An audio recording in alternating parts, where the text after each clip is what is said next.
You're listening to Fast Facts, Ask the Expert with Tom Viola. All right, everyone, welcome into Fast Facts, Ask the Expert. I'm here with Tom. We are talking about local anesthesia. So for January, Tom, here's your question. Are you ready for it? I'm ready. All right. One of the questions I hear a lot is local anesthesia with epinephrine. Is it safe or is it not safe? Well, first of all, thank you for the opportunity to answer the question, and it's a pleasure working with you. I'm going to say this as plainly as I can. This has been an age-old question, and it deserves a quick answer. The entire profession of dentistry has basically already answered this question, as we believe that the benefits of using epinephrine outweigh the risk.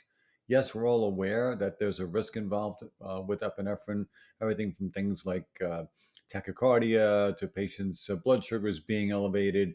I understand completely, and sometimes patients have medical conditions like anything from an arrhythmia to full, risk of myocardial infarction. We get it, but at the same time, we realize that the benefit of using epinephrine outweighs the risk because by providing vasoconstriction, we make the anesthesia more profound, which means it lasts longer. It's increased depth of anesthesia, and that prevents breakthrough pain. Breakthrough pain is our enemy because that means the patient now will start producing endogenous epinephrine in response to that pain. And while we can always control the amount of exogenous epinephrine we use in our anesthesia cartridges, we have no control over the amount of endogenous epinephrine a patient produces in response to stress. So when you think about it that way, your patient might receive less epinephrine if you use epinephrine in the first place. Also, vasodilation is our enemy because almost every anesthetic agent we use is a vasodilator. That means the anesthesia is removed more quickly from the injection site, more of it ends up in the circulation, causing more adverse effects, and unfortunately bleeding. So epinephrine counters every one of those problems by, again, locking the anesthetic agent in. So there's greater depth and greater profound anesthesia.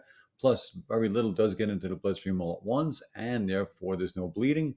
So overall, I mean, we've answered this question. The only time it really comes up for us in dentistry is when a medical professional says, don't use epinephrine. And I think my opinion for that is because they use 1 to 1,000 dilution epinephrine in medical procedures, and we use 1 to 100,000 dilution epinephrine in dental procedures.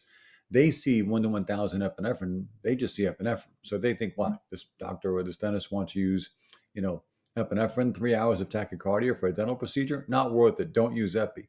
But if they realize by using the 1 to 100,000 dilution epi, we get that profound anesthesia, we get less breakthrough pain, we get less endogenous epinephrine production. Overall, it's easier and better to use the epi than not use it at all. And there's a time and a place for plain listeners. We're going to tackle that one here in a few months. Tom, thanks for being on. Thank you so much, Andrew, and appreciate it. And everybody, if you want to reach out to me, certainly you can. It's tom@tomviola.com. My email is tom@tomviola.com. And by the way, you can also reach me at tom@tomviola.com. Just kidding, folks. Making sure you're paying attention.